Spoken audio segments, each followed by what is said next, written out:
오늘은 제자훈련 3권 작은 예수가 되라의 2과인 봉사의 의무에 대해서 한번 보도록 하겠습니다. 첫 번째로는 봉사의 근거 그리고 그 봉사자의 태도이고요. 두 번째로는 그 봉사의 두 가지의 모델에 대해서, 그리고 세 번째로는 봉사자에게 주시는 축복에 대해서 한번 보도록 하겠습니다. 먼저 첫 번째, 봉사의 근거와 태도에 대해서 한번 보도록 하겠습니다. 누가복음 22장에서는 제자들이 누가 더 큰가에 대해서 논쟁하며 그들 사이에 보이지 않는 작은 암투들이 벌어지고 있는 것을 볼 수 있습니다. 그런데 그 누가복음 22장의 시기는 어떤 시기이냐? 바로 예수님께서 제자들을 가르치시고 훈련시킨 지 3년이 지난 시기인 것입니다. 그렇게 예수님과 함께 하였던 제자들의 삶 가운데에서도 결국 변하지 않는 그들의 삶의 모습들, 인간적인 모습들이 나타나고 있었다는 것이지요. 그러나 예수님께서는 분명히 말씀하십니다. 이 세상의 지도자들은 그들의 통치와 억압을 통하여 그들의 권위를 세우려 하지만 하나님 나라의 지도자는 그것이 아니라 바로 섬김과 낮아짐을 통하여 그 권위를 세운다라고 예수님께서는 말씀해 주고 계십니다.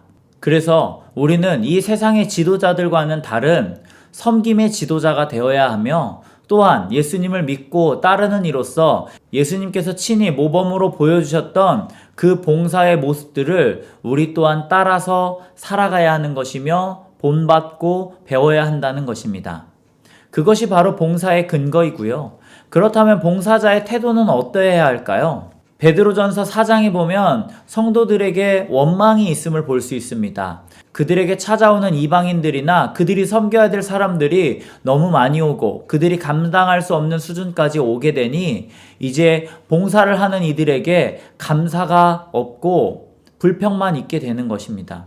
그래서 봉사를 하는 이들에게는 먼저 언제나 공급되는 은혜가 있어야 되고 모두가 함께 일해야 하고 또 서로가 서로에게 도움이 되는 관계를 가져야 한다는 것입니다.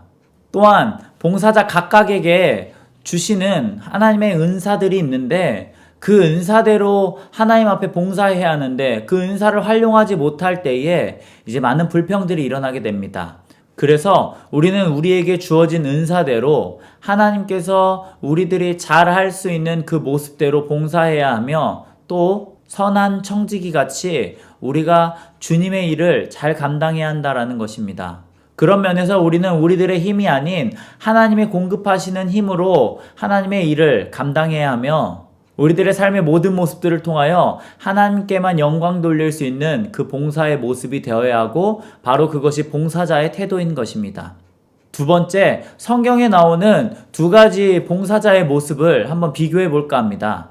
소아시아의 장로였던 가이오와 디오드레메라는 장로님입니다. 먼저 가이오는 그들에게 찾아오는 이들을 극진히 대접하였고 환대하였으며 그들을 섬기는데 아낌이 없었습니다. 그런데 디오드레베는 그가 교회로 오는 이들도 쫓을 뿐만 아니라 또 그들을 돕는 이들까지도 내쫓으며 좋지 않은 모습으로 그들을 대했습니다. 또한 요한 사도의 사도권까지도 공격하며 그는 장로의 모습으로서 그 봉사자의 모습으로서 결코 좋지 않은 모습을 보였습니다.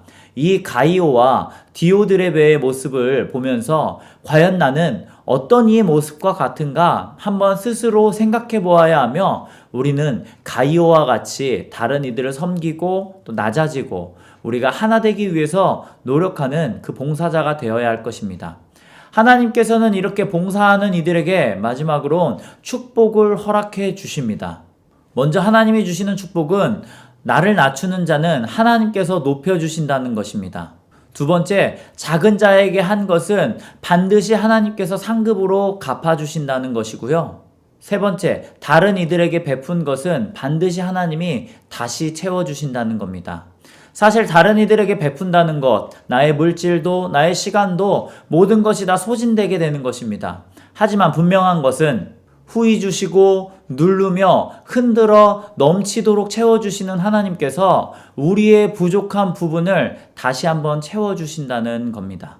마지막으로 그 봉사자에게 주는 축복, 죽도록 충성하면 생명의 면류관을 우리에게 허락하신다는 겁니다. 여러분, 바로 그것입니다. 그 생명의 면류관, 우리에게 주시는 그 구원의 기쁨이 우리에게 주어진다면 우리는 주님 앞에 봉사하게 될 것이고, 또 주님이 우리들에게 보여주셨던 그 봉사의 모습을 따라 우리 또한 하나님의 몸된 교회와 하나님의 나라를 위하여 봉사하게 될 것입니다. 여러분은 어떠한 모습으로 봉사를 하고 계신가요? 힘들어 있고 지쳐 있는 모습으로 봉사를 하고 계시진 않는가요? 하나님이 주시는 힘과 능력을 한번 기도하며 간구해 보시지 않겠습니까? 그렇게 주님 안에서 기쁨이 있는 봉사, 기쁨이 있는 섬김, 기쁨이 있는 나눔을 통하여 하나님의 나라를 위해 일하는 귀한 그리스도인의 삶을 살아가는 우리들이 되기를 원합니다. 그러면 다음 이 시간에 또 만나요. 안녕.